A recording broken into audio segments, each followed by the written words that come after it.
Selamat pagi anak-anak. Pagi. Gimana kabar kalian hari ini? Tetap semangat dong. Nah, kalau kalian tuh sekolah, usahakan ya setiap pagi kalian harus sarapan. Sarapan itu penting supaya kalian itu kalau sekolah tidak mengantuk, tidak gampang lelah, dan juga tetap bisa menimba ilmu dengan baik.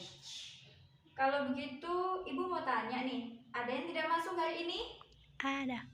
Nihil. Tidak ada ya? Oke, kalau gitu Ibu absen aja ya langsung. Yang pertama, Ahmad Fauzan. Ada? Diana Purwaningsih. Ada. Kartika Dwi Ningrum. Muhammad Solikin Hadikusumo. Muhammad Fahmi Ramadan. Muhammad Bahru Syafi'i. Salsabila Nurul Azizah. Sabila Salma.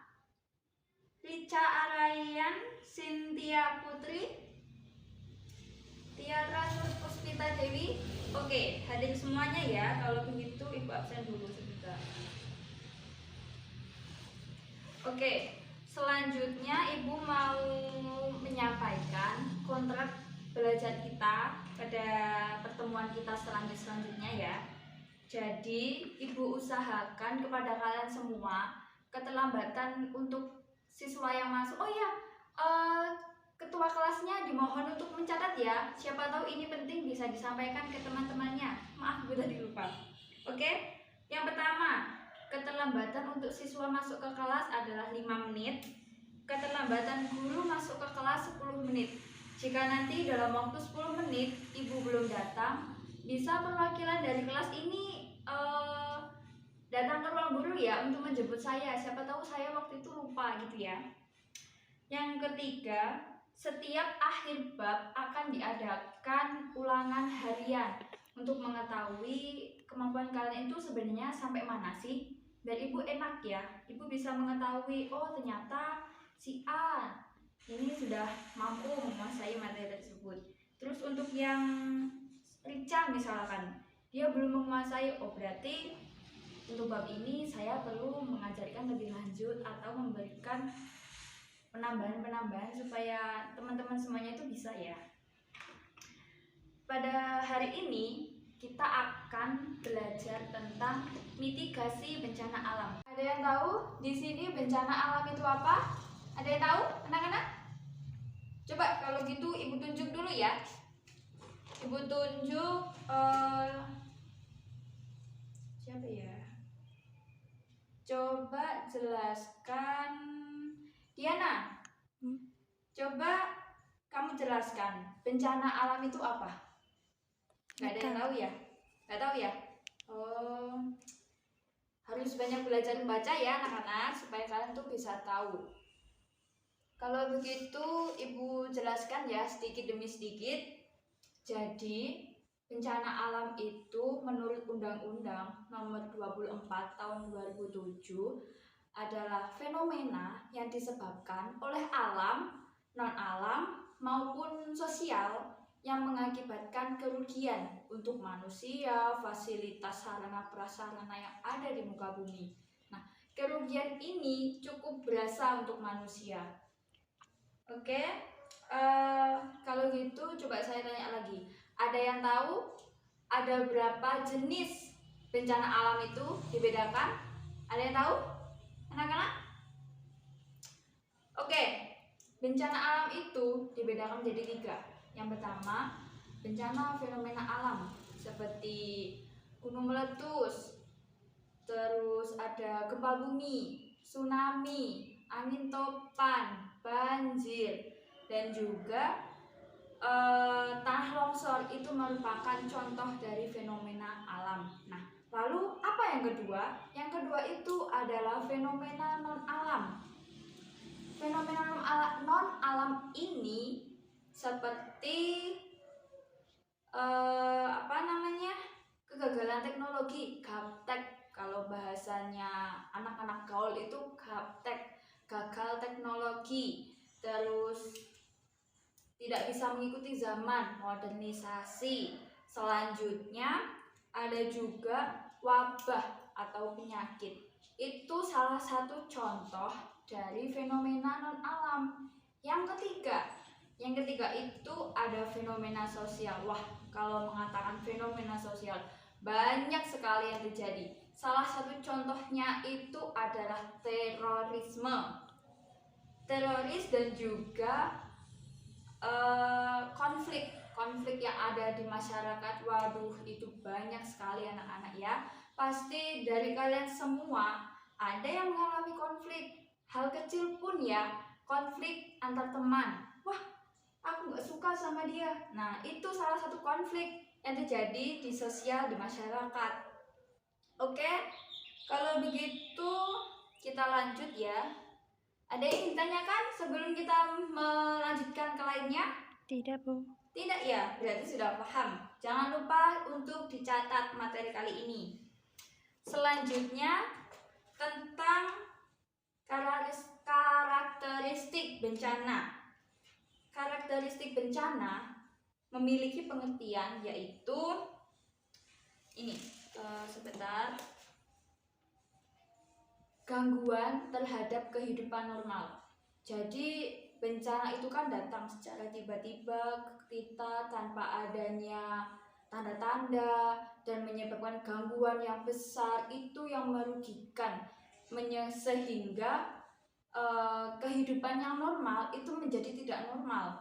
Yang kedua yaitu bersifat merugikan manusia. Wah, pasti ini sudah pasti terjadi. Jika ada bencana yang datang, kerugian itu pun pasti akan datang kepada manusia, seperti kehilangan korban jiwa. Ada yang meninggal, ada yang sakit, ada yang banyak sekali.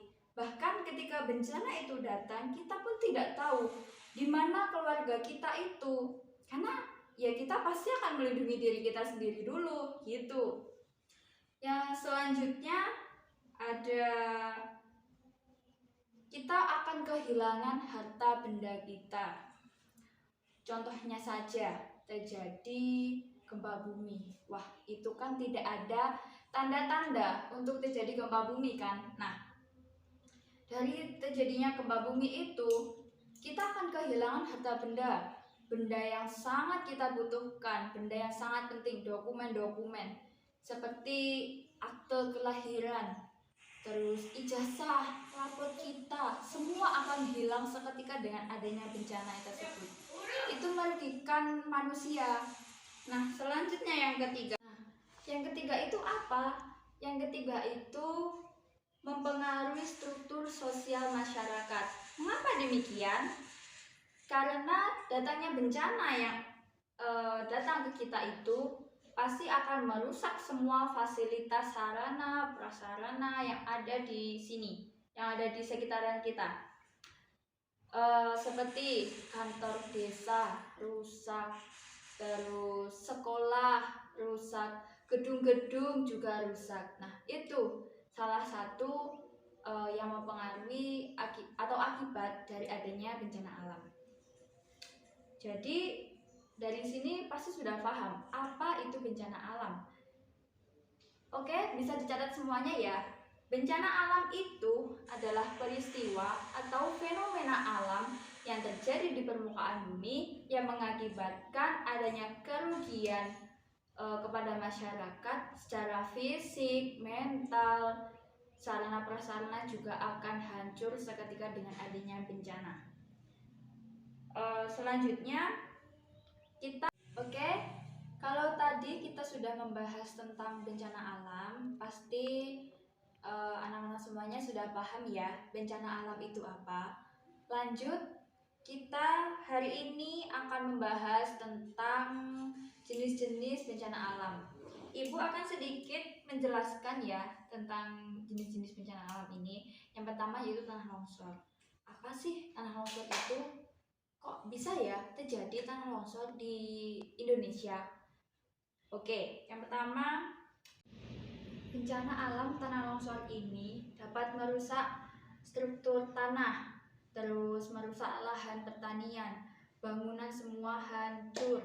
Terus peristiwa tanah longsor ini biasanya sering terjadi di wilayah Indonesia yang memiliki topografi agak curam, gitu ya, agak curam. Kita bisa menemuinya seperti di daerah pegunungan. Jika di daerah pegunungan tersebut mempunyai sedikit terasering, pasti akan menyebabkan tanah longsor secara cepat. Selanjutnya, Ibu akan membahas sedikit tentang gempa bumi. Gempa bumi ini suatu peristiwa pergerakan yang ditimbulkan adanya akibat endogen, peristiwa endogen. Semakin besar kekuatan gempa, semakin besar pula akibat yang ditimbulkan dari gempa bumi itu. Nah, gempa bumi ini juga merusak struktur tanah, terus merusak struktur batuan juga, sarana prasarana hancur, pipa-pipa aliran air itu juga rusak, jalan pun juga ikut rusak dengan adanya gempa bumi ini. Karena gempa bumi itu kan datanya secara tiba-tiba ya, ya kan? Ya, Bu. Jangan lupa materi ini untuk dicatat, siapa tahu kalian membutuhkan ya. Nah, gempa bumi itu juga bisa terjadi di daerah lautan. Kalau di laut terjadi gempa bumi, pasti di daratan menimbulkan tsunami. Tsunami itu apa? Nah, tsunami itu arus gelombang pasang air laut yang menghempas ke daratan dengan kecepatan yang sangat tinggi. Ini juga tidak bisa diperkirakan ya datanya. Semua datanya secara tiba-tiba tanpa kita ketahui kapan datangnya dan kapan perginya gitu. Nah, dari materi gempa bumi ini tadi, sebelum melanjutkan ke materi lainnya, ada yang ingin ditanyakan? Gimana? Ada yang ingin ditanyakan nggak? Oke, baik, berarti semua sudah paham ya. Selanjutnya Ibu akan menyampaikan materi tentang banjir. Wah, kalau banjir ini pasti semua sudah familiar. Di daerah perkotaan pun sering terjadi banjir. Mengapa demikian? Karena di daerah kota itu sedikit sekali daerah resapan airnya, sedangkan air yang mengalir itu butuh resapan air supaya tidak terjadi banjir. Ngomong-ngomong tentang banjir nih ya, banjir itu apa sih? Banjir itu salah satu fenomena yang unik sekali. Kenapa dikatakan unik? Ya karena banjir ini bisa dikatakan fenomena alam dan juga bisa dikatakan fenomena sosial. Kenapa demikian? Membicarakan tentang fenomena alam, kita tahu bahwa di Indonesia itu terdapat dua musim, musim kemarau dan musim penghujan. Ketika datangnya musim hujan, pasti pagi sampai malam hujan, besoknya hujan lagi, besoknya hujan lagi. Terus kalau sungai tersebut tidak mampu menahan air, Bu, apa yang akan terjadi? Banjir yang akan datang. Kalau sungai tidak bisa menampung air dengan banyak, pasti akan menimbulkan banjir ke daratan. Apakah sungai saja yang menyebabkan banjir? Oh tidak. Itu juga bisa terjadi kalau kita tidak bisa merawat lingkungan dengan baik. Pohon yang besar kita tubang untuk keperluan kita sendiri tanpa kita melakukan reboisasi, itu bisa menyebabkan terjadinya banjir karena daerah resapannya itu berkurang. Selanjutnya, fenomena yang disebabkan oleh ulah manusia. Wah, manusia itu bisa dikatakan baik, juga bisa dikatakan jahat. Jahatnya apa? Manusia kurang peduli dengan lingkungan. Manusia kurang bisa menjaga kebersihan lingkungan dengan baik. Seperti banyak sekali contohnya ya. Manusia itu membuang sampah ke sungai. Kalau manusia membuang sampah ke sungai, pasti akan menyumbat sungai tersebut. Sungai tidak bisa menampung banyak air. Dan selain dari itu tadi, manusia kurang melakukan reboisasi jika manusia sudah menebang pohon, gitu ya. Nah, selanjutnya lalu kerugian apa sih yang ditimbulkan dari bencana banjir ini? Pasti kita harus mengalami yang namanya kerugian ketika bencana itu datang. Jika banjir itu datang, kita akan mengalami kerugian. Fasilitas kita hancur, terbawa arus banjir.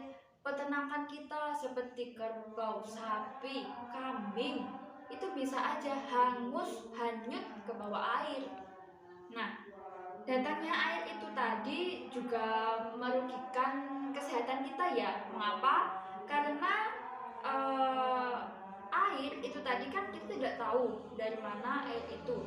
Bisa aja air itu dari aliran sungai yang kotor, banyak limbah-limbah. Kalau sudah meluap ke daratan, pasti air tersebut akan tidak bersih, sehingga tubuh kita akan mudah terkena penyakit. Itu tadi tentang bencana banjir. Lalu di mana saja sih daerah yang biasanya terjadi banjir itu? Salah satunya di daerah perkotaan. Jelas kalau itu banjir selalu datang di perkotaan. Karena kan kita tahu di perkotaan itu sedikit sekali daerah resapannya, banyak sekali bangunan tanpa memikirkan daerah resapannya, penanaman pohonnya itu kan sedikit kalau di daerah perkotaan. Kalau wilayahnya yang sering terjadi itu di daerah Jawa Tengah dan juga Jawa Timur ya.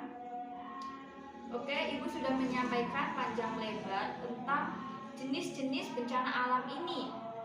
Lalu setelah kita tahu bencana alam itu tadi apa, jenisnya apa, pasti akan bertanya-tanya, oh iya, bagaimana ya cara kita untuk menanggulangi adanya bencana itu tadi? Langsung saja kita membahas tentang mitigasi bencana alam. Oke, kalau gitu Ibu coba mau tanya ya sekali lagi. Mitigasi bencana. Apa sih mitigasi bencana itu? Ada yang tahu mitigasi bencana itu apa? Oke, terima kasih jawabannya ya. Jadi, mitigasi bencana itu adalah upaya untuk mengurangi dampak terjadinya banjir, dampak terjadinya bencana seperti tanah longsor, banjir, gunung meletus, gempa bumi.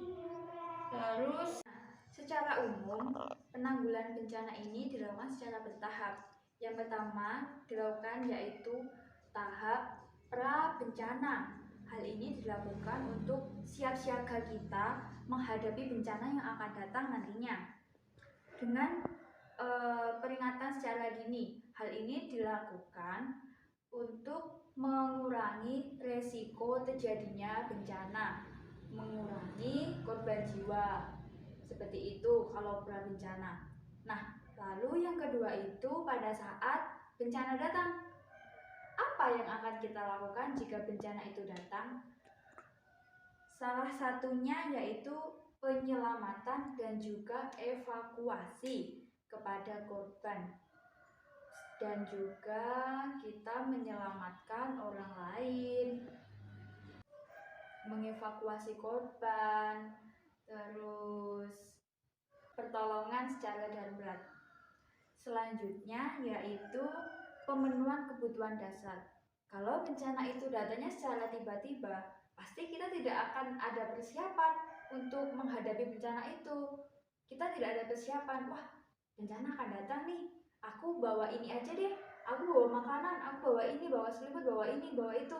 Nggak bisa, karena bencana itu datangnya secara tiba-tiba. Dengan demikian, pasti kita membutuhkan bantuan dari orang lain. Kita pasti butuh minuman, makanan.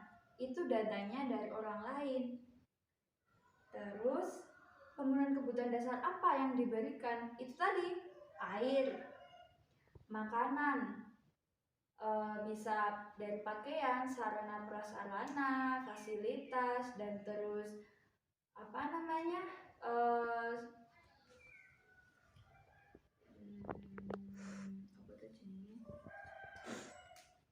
pelayanan psikososial, pelayanan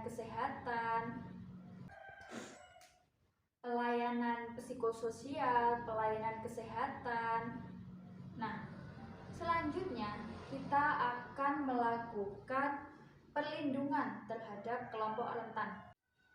Nah, perlindungan terhadap kelompok yang rentan ini yaitu dengan memberikan pelayanan kesehatan, salah satu contohnya ya. Nah, apa yang akan kita lakukan setelah bencana itu datang? Pasti kita melakukan rehabilitasi. Kita membenahi semua fasilitas yang sudah rusak. Kita memperbaiki rumah, memberikan pelayanan sosial secara sosial, psikologis juga kepada korban. Terus kita juga melakukan rekonstruksi atau kegiatan pembangunan secara berkala dan juga baik. Dengan adanya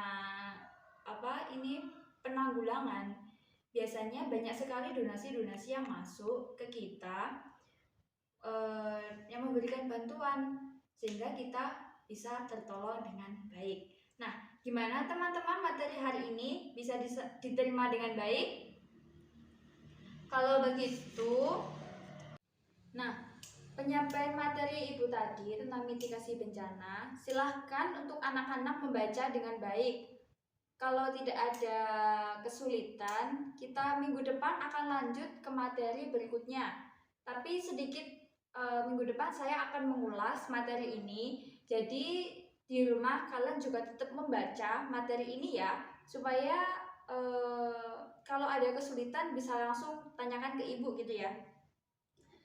Nah, karena setiap akhir materi gitu, ibu selalu mengusahakan ingin tahu kemampuan kalian itu sudah sampai mana. Jadi ibu akan memberikan tugas kepada kalian. Silahkan dari kalian untuk mengerjakan buku LKS halaman 66 sampai halaman 69 ya.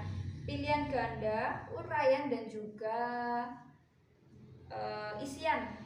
Ini silahkan kalian kerjakan. Minggu depan kita cocokkan dengan teman lainnya ya. Karena waktunya kan sudah mepet ya, sudah mau habis ya ini. Iya, sudah mau habis ya. Iya Bu. Oh iya, maaf kalau gitu. Jangan lupa tugas yang ibu berikan tadi, silakan dikerjakan. Minggu depan kita cocokkan dan juga kita mengulas sedikit materi ini. Kalau ada yang ditanyakan, silahkan langsung ditanyakan minggu depan ya. Kalau begitu, saya mau akhiri kegiatan belajar kita pada pagi hari ini. Semoga anak-anak bisa memahami, mendapatkan ilmu dengan baik dari materi yang ibu saya sampaikan. Semoga bermanfaat. Wassalamualaikum warahmatullahi wabarakatuh. Waalaikumsalam warahmatullahi wabarakatuh.